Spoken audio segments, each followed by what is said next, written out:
All right, so welcome back to my YouTube channel, and this is your hashtag super energetic MJ, your swimming instructor in P4 Aquatics.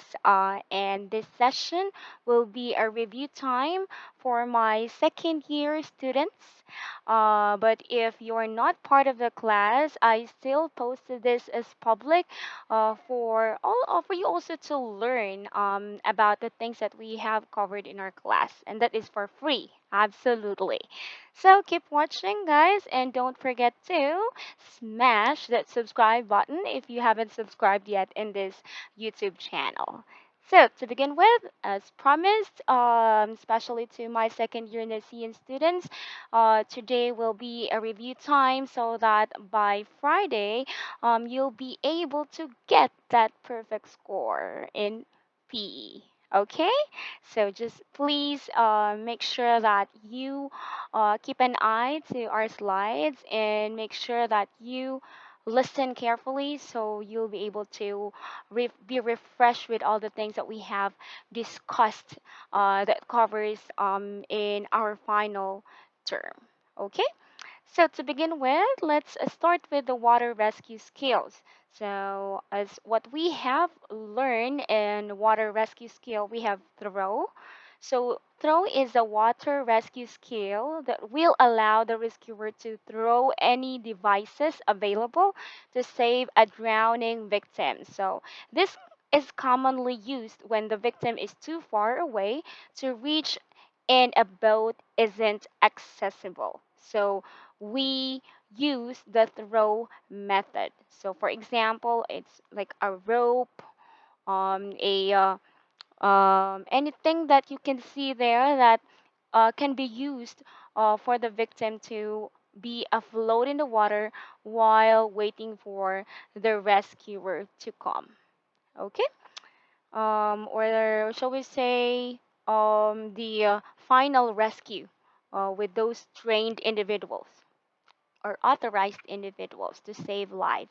So now let us proceed to the second water rescue skill, row. So from the word itself, row, you can already imagine a boat, right? So row is a water rescue skill as well that uses paddle.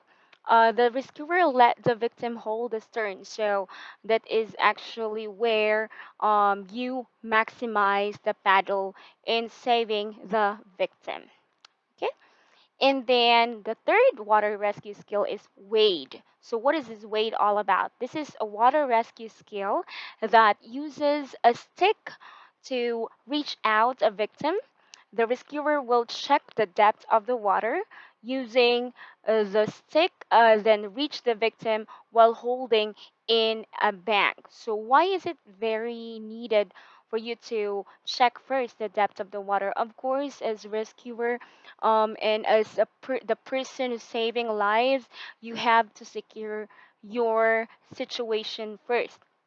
Of course, you cannot save anyone if you yourself are in danger. So make sure that you will be checking first the situation if it's safe enough. Okay? All right. And the fourth one is go. Go. The first thing that you might be thinking is you go and approach the victim, which is definitely not the meaning of it. When you say go, it's actually go and ask for help because this approach must always be considered, especially for those who haven't undergone any formal training in water skills, water rescue skills, or life saving. So please do not go to the victim or do not approach the victim right away. Instead, you go and ask for help, like the lifeguards or anybody there who are trained enough to save the life of that drowning victim. Okay, so again, we have first is throw, we have row, wade, and go. Okay. In this time, let's proceed to the things to consider when doing water rescue operation. First, the distance from the shore to the availability of equipment. Why is this very needed? Of course, as rescuer, we have to make sure that the equipment that we need to have or we need to use is easily accessible in order for us also not to put ourselves in danger and also to save lives with those drowning victims efficiently and effectively. And then the second one is the type of the subject. When you say subject, this is actually the victim. Um, is this a victim or a drowning conscious victim? Is this a weak swimmer? Is this victim a somewhat a non-swimmer victim, which easily tends to panic? So that you will know what kind of approach that you should apply to this victim. Okay? And the third one is the condition of the water. If you could still remember the last time that we had our discussion, I've let you watch a news clip of GMA News TV, and it tackles about those students who accidentally drown in some part in Bulacan river. It's actually because of the current of the river, the water. So we have to keep in mind that no matter how good we are, as swimmers or as rescuers, we should always keep in mind that the condition of the water must always be considered for us not to commit any untoward incident or for us not to be engaged rather in any untoward incident. Okay? So very, very important again, no matter how good you are in swimming, if it's a very, very hard current that will hit you, then definitely there will be a lot of things that might happen. So um, you should be mindful all the time. Okay? All right, so this time, well, let us identify the drowning category. So first, drowning situation. What is drowning situation? This pertains to people suffocating and in verge of impending danger of death. I think this is already self-explanatory. Drowning situation is like a situation where you can see people suffocating. They can no longer breathe because they are having a hard time um, getting off from the water. So that's drowning situation. How about distress situation? So this pertains to people in trouble and in distress, but has still have the ability to keep afloat, signal for help, and take action. So that's distress situation. Okay? So what's the difference between drowning situation and distress situation? So in drowning situation, this is more into victim who really cannot, I mean, they are near to that situation because they cannot make themselves afloat. But in distress situation, this pertains to people in trouble and in distress, but has still have the ability to keep afloat. So maybe they're using any kinds of floating device, or they're even signaling for help to the rescuer, or they might be doing like a back float while waiting for the rescue team to arrive. So that's distress situation. And when you say distress signal, a person or group of people, ship, aircraft, or other water vehicle is threatened and in imminent danger. So basically you will see like a signal light for this, and this is actually something that would lead to drowning situation. So it may it be a group of person, a ship, an aircraft, or anything that is being on that kind of situation or distress signal. Okay. And then let's now identify the types of drowning. So we have the first one, passive drowning, a person who suddenly sunk in the pool due to a heart attack. So when you say passive drowning, this is unexpected. So it's like from the word itself, pass. So we actually really didn't see that coming. So a person like, right, this is just a perfect example. A person who suddenly sunk in the pool. When a lifeguard have seen this person, he or she will absolutely be taken out of the water immediately, because this person can no longer breathe due to a heart attack. So that's a passive drowning. Okay? So second is unconscious victim. So when you say unconscious, from the word itself, unconscious, meaning to say this victim can no longer speak and can no longer communicate with the rescuer and the people around her or him, because he or she is no longer speaking. Usually you will see this person on a dead man float position. So again, this is obviously unconscious victim. Well, it doesn't necessarily mean that if when you say unconscious victim, it's already a dead victim, because there are people who's unconscious yet there are still chances of um, rescue, CPR can be done for this person to be revived. So again, it's not automatic that when you say unconscious victim, it's already dead. Okay, the one that says here, dead man float position. So may it be there's still a vital signs or no. So still that is unconscious victim. Okay. So now let's have the third one. Third one is conscious weak victim. So don't get confused when you say conscious weak victim. It's an unskilled person in swimming. Victim tends to be cooperative during the rescue and tends to be exhausted. So basically, this is really not a very good swimmer. Yet this victim tends to cooperate to the rescuer. So you can still talk. And unlike the unconscious earlier that you really cannot speak, this kind of victim can still communicate, okay, and cooperate. And however, they tend to be exhausted. Okay, so they may be showing like they are hardly breathing already, or they cannot move some part of their body due to exhaustion. So yeah, that's conscious weak victim.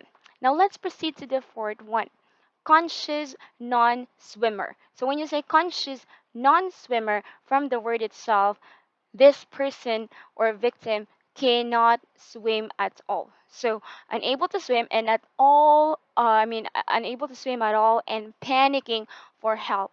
And be mindful, class, when you see a conscious non-swimmer, this is the hardest kind of victim to be rescued. Why?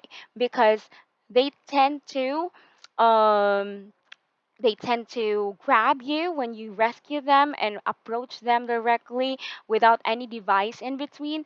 They tend to grab you in whatever part of your body, and they tend to grab you down or pull you down so they can push themselves up and breathe some air. So you have to be very, very cautious when you approach a conscious non-swimmer. Okay, so what are the water safety tips in swimming?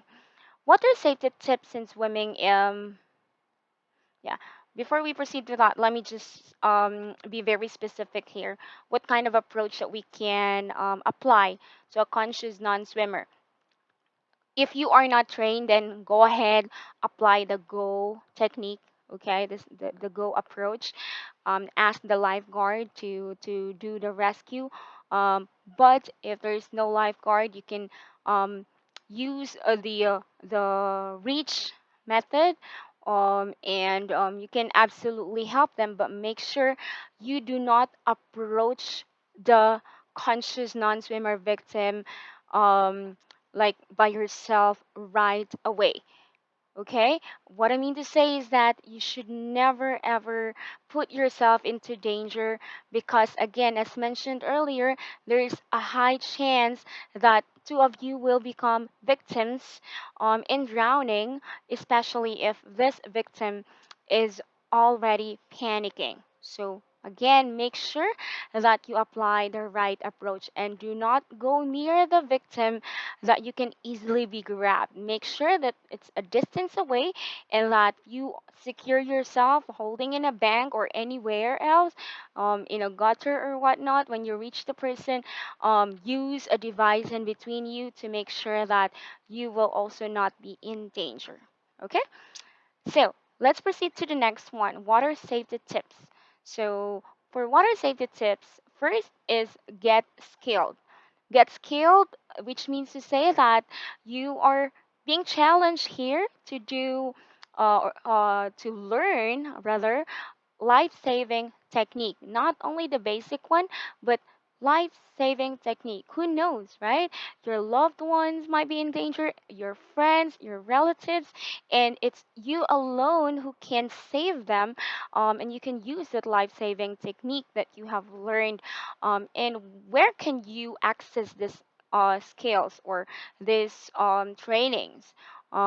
This are actually accessible in Red Cross. Me myself, I actually enrolled in Red Cross. Well, there's a fee for that, but it's really not that big, because this is an investment for yourself as well, right?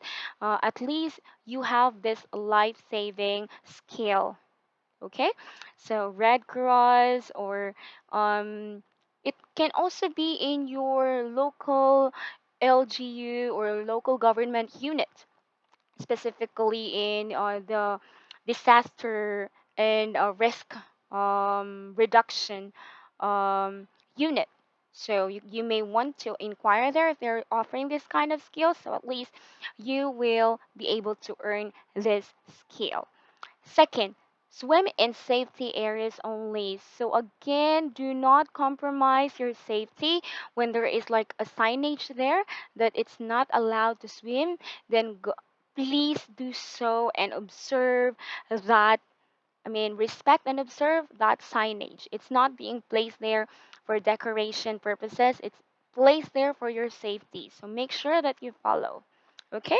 And again, for those teens there who can easily be pressured by your friends, do not apply peer pressure with this kind of situation, okay? Because it's not a joke. Whenever there's a signage, this area is not safe, then please do not go there or do not swim there. Third, body system. Why is this very important? You have to swim by twos or anyone that you could go with, because if there will be times that you need help, even how good you are in swimming, there will be times that you might experience leg cramps and no one is there, then absolutely there will be a slim chance for you to survive. So make sure that you have someone with you whom you can easily get helped with. Okay. Fourth, training to assist others. So, training. Well, this is kind of similar to number one. No, it's not only for you to get skilled for yourself, but it's also for you to assist other people. Number five, accident prevention. Well, accident prevention, this is commonly used in the resort planning, especially when they tend to plan ahead of time before opening a resort, or not really like a new resort, but there should be always an analysis in every year or quarterly to prevent, accidents to happen, especially water accidents. So very, very important. And then number six is self-preservation. So when you say self-preservation, well, you don't wait for others to help you.